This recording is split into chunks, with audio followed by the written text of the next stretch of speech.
Let's talk about the darker side of people pleasing and how and why it's hurting you more than you think it is. For those of you that are new here, my name is Dr. Vanessa Milagros and I'm a licensed mental health professional. On this channel, I make videos about different mental health topics. So if you're interested in any of that, make sure to subscribe, like, and comment any questions you have down below. Let's get started. So you think that being nice makes you a good person, as most people would. But what if that constant need and desire to help others, please other people, make them happy at your own expense is secretly destroying your self-confidence, your self-worth? Does that make you a good person still? It's important to remember that people pleasing in of itself is way more than just being kind to other people. And it's rooted in the importance and the meaning of you prioritizing others at your own expense. Here are some of the hidden signs that will let you know you're probably a people pleaser. Number one, you say yes when you really want to say no. You feel anxious when someone is upset with you. You avoid conflicts at all costs. You're probably constantly seeking approval and validation from others. Maybe you feel guilty when you put yourself first, even if the whole time it's been others first. Let's talk about where people pleasing comes from. And as most things in mental health and psychology, this is definitely rooted in childhood, your upbringing, your experiences. So were you only loved and cared for or paid attention to when you were helpful with different things? Or were you termed the easy or less difficult child in your family? And did that become a part of your identity and shape a lot of your actions behind it? People pleasing can also come as trauma response. Fight, flight, fawn, freeze, all of that can stem from triggers due to trauma that leads to people pleasing. Another cause is the fear of rejection or abandonment. And that is so deeply rooted that therapy and self-reflection and adjustments within the way you think, the way you view things, and the way you show up in relationships is part of what you'll really have to work on if you have more people-pleasing tendencies. Another part of this that we have to take a look at to see what the root cause is understanding what your internal thoughts and beliefs are. See, we have things called core beliefs, and they shape strong held notions, belief systems, ways of being that you created during certain parts and times in your life. And so part of your core beliefs may be rooted in people-pleasing. So how others view you is good or check mark or A+ based on your output, what you do for them, how you help them, how many times you're there for them, how much you come through. And if we look deeper into that, the thought process for you, the core belief may be, well, if I make others happy, I will eventually be happy. And if that is a part of your deep rooted belief system, then guess what? You're going to act and behave in ways that confirm that belief. So I want you to think about it this way. If you were seen in your childhood by your output, what you did right, being the quiet one, being the reserved one, not being the loud one, not making a fuss, behaving well, straight A's, you name it. That's when you were paid attention to. That's when you were praised. That's when you were loved. When you took care of your siblings, maybe they were younger or even older than you. When you took care of them, when you took care of your parents at a young age. If that's when you were given praise and applause and recognition and you felt good about that, you as a child, you're going to associate good things with doing for others, being of service to others.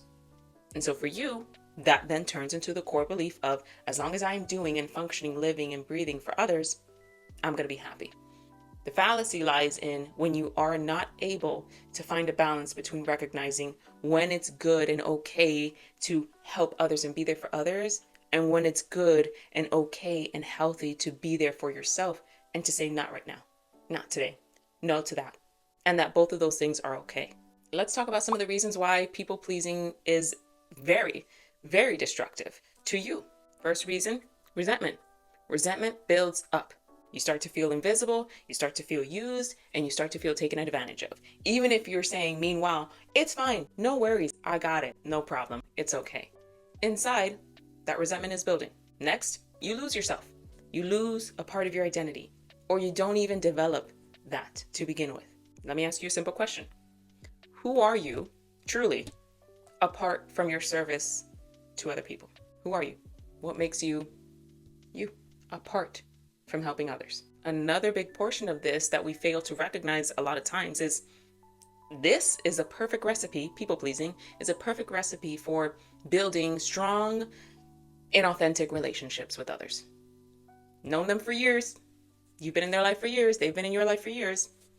Strong, strong, strong, inauthentic relationships, inauthentic friendships. Why? Because you're liked by that person based on someone who you are not. Hear me again. Let's run it back again. They like you, they see you, they've developed a friendship relationship with you based on the person you show them that you are, which is a selfless, consistently and constantly giving person who does not set boundaries, who does not take care of themselves. This is who you've shown them that you are. I will be there for you no matter what, all the time, even if it means consistently neglecting, rejecting myself, and sacrificing myself, no matter what. And you may be thinking, that's a little harsh. Is it? Because that's the way a lot of us operate in people-pleasing tendencies. Forget myself. It's okay if I suffer. It's okay if I don't have my peace. It's okay if I'm stressed. It's okay if I'm awake at night stressing over this because you're getting a good night's sleep. It's okay. It's okay. It's okay. It's not okay. And if someone hasn't told you that, I'm telling you that. It's not okay. So what if you were able to drop that mask, because it is a mask. I'm not saying you're being fake. I'm saying you're just not being you. And you're not allowing yourself to explore who you are with boundaries and, yes, a little bit of selfishness in place of, no, I actually don't feel comfortable doing that.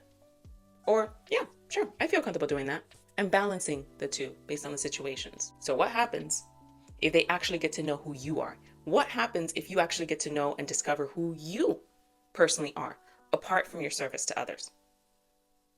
Interesting thing to find out. The next part that most people don't want to talk about as well is burnout. That is inevitable if you are a people pleaser. If you are a people pleaser, burnout is headed your way. If not, you're already actively in burnout and you just don't know it. Constantly performing, fixing, giving of yourself, mentally, emotionally, physically, spiritually, all of these things drain you. It is okay to take time and refill. And the last one, prepare for this. Breathe with me. We're going to breathe through this together, okay? We're going to breathe in and we're going to breathe out. When you're a people pleaser, you attract emotionally unavailable individuals, friendships, partners into your life. Why? Simple. Your boundaries, they're unclear, they're inconsistent, or they're a joke. And I know that was probably a little bit harsh, but I have to tell you this way. When you set a boundary, you tell the other person, you can go this far, and then here is the line. Please respect my boundary. That's all. Everybody has boundaries, whether they say it or not. You should say it. When you set a boundary, it's not further than this line. And that's okay. Why? Because I'm also going to respect your boundaries. And I won't go past that line. What people tend to do is if they know you're unclear or shaky or you're that people-pleasing person, they're going to push back a little bit. Oh, what do you mean? Oh, guilt trip. Oh, you don't mean that. And all the other tactics they use. They know when you're a people pleaser, emotionally unavailable people are just attracted to people pleasers. Why? Because you will do most of the work, whether it's in a friendship, relationship, you name it. You will do most of the legwork. And they know that. And people are inherently selfish. So they take advantage of that, whether they're directly meaning to or indirectly meaning to. That's how things happen. The scary part then becomes if you continue to allow yourself, if you continue to add into the people-pleasing tendencies, the scary part is when a manipulative person sees that and takes advantage of it. Because a manipulative person, remember, they're not operating in a healthy way. They're not operating under the premise of healthy relationships are give and take. No, they are take, control, manipulate, gaslit, lie. Meanwhile, you are drained and drained and drained and drained and drained. When you recognize this, when you recognize the ugly part of people pleasing, the part that doesn't sound so kind, doesn't sound so nice, doesn't sound so, oh, what a good person. When we can recognize this, then we can move towards real change. Let's talk about that next. I'm going to give you actual things that you can use. I want you to walk with me here. Number one, we're going to recognize your patterns. What are they?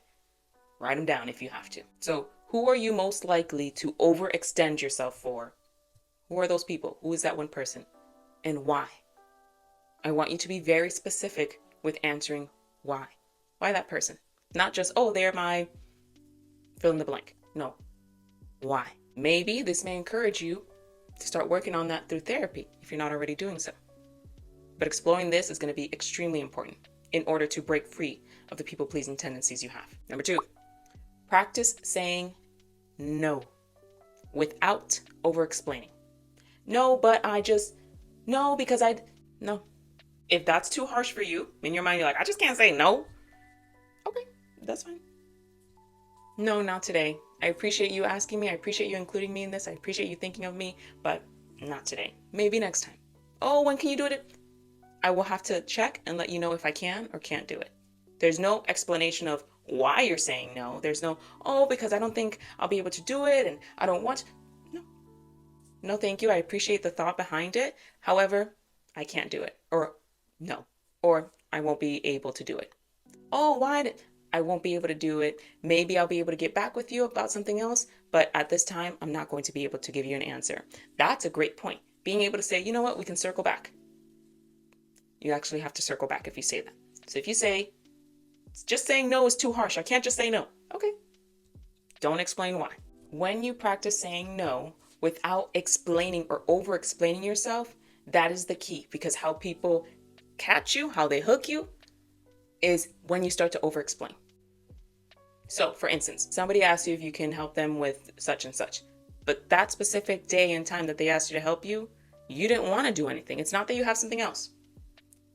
You don't want to do it. You would rather relax. Maybe that's your only day off. Maybe that's the only time you can be with your children and your family. Maybe that's the only time you have left to decompress.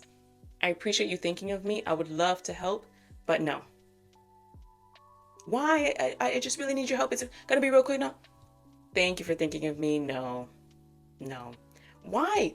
Most people will stop at the second no. Some people won't. You do not owe anybody a big explanation. You do not owe them an over explanation. What we fail to remember is that they want their way, their thing done. And if they want it bad enough, whether you do it or not, they will get it done. And that's the crazy part, because for us, we feel like if I don't do it, they're not going to have anybody else. They're going to be stuck. Oh my gosh, I'm the only one that can help them. Trust me. I just want you to use this as a test. Try it out. And if I'm wrong, I apologize, I'm wrong. I probably won't be though.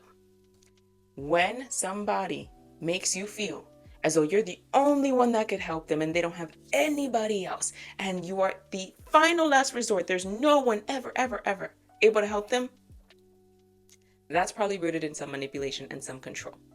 Because if you are the only person and you can't, they're going to have to live with that. Number 2, if you are the only person and they want it bad enough, guess what? They will figure something out. Because at the end of the day, they want to do what they want to do. But sometimes people make it so that you are their only hope.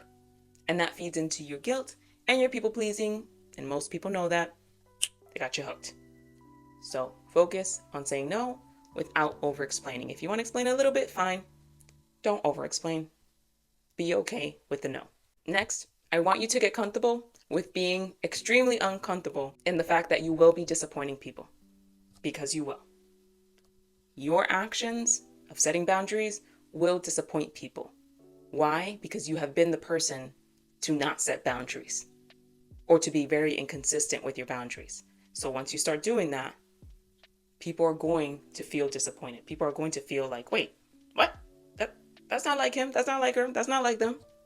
What does that mean? And the normal reaction is to ask questions or push back. I get it. Healthy people may do a little bit of that and then, you know what? Yeah, I'll figure something else out. Unhealthy, manipulative, controlling people, you know what I find that they end up doing? They end up pushing, and they end up pushing, and they end up pushing, and the guilt trip starts, and the passive aggressiveness starts, the control, the manipulation, all that starts up just because you set a boundary, and they didn't like it. Understand who you're also talking to when you're setting these boundaries, and when you're people pleasing. I want you to go back to my earlier question of who is that person that you're most sad about disappointing, and why? They're probably the person who may give you the most pushback. You're going to disappoint people. That's okay. I want you to get comfortable with that. The next thing I want you to do is to start affirming your worth outside of what you do for others. So practicing saying things like, I am lovable, I am a good person, even when I don't do things for other people, even when I'm just choosing to be at home with my family and not outputting to my career or my job or my schooling or my friends or my family or whoever. I'm still a good person. I'm still a kind person. And I'm still a lovable person when I'm not doing for others. And lastly, I want you to seek outside support, therapy, mentorship, journaling, reading books on people pleasing, listening to videos just like this one, talking to those friends who are healthy and secure influences who can say, you know what, yeah, you do have people pleasing skills. And so maybe you're the type of person that you need to be called out on it. Fine. Find those support systems, those friends, those people in your corner that will gently call you out on it. Figure out what is going to work for you, what systems are going to keep you accountable, going to gently direct you or redirect you in the best form that's going to help you. You know how you best receive information. And so start there. In therapy, you're going to be able to work on, okay, where is this people-pleasing tendency coming from? Where did it start for me? And how can I actually actively practice reducing my people-pleasing tendencies in my real life? And eventually, it won't be such a difficult thing to set a boundary and keep that boundary. Eventually, you'll feel more comfortable disappointing people and recognizing eventually they'll find someone to help them with whatever they need help with if they really, really, really wanted the help. And it doesn't all rely on you. I want you to remember that you are not a bad person for having your own needs and wanting your own time and space and wanting to protect your peace. You don't owe anyone your peace, your energy, in order to be liked by them. Because even if you are liked by them, the real you is not liked by them. It's the operational, it's the giving version of you that is liked. Have you ever struggled with people pleasing? Do you know someone who does? Comment down below or share this video with them. Like, and don't forget to subscribe for more videos like this. Thank you so much for being here. I will catch you in the next video. Take care.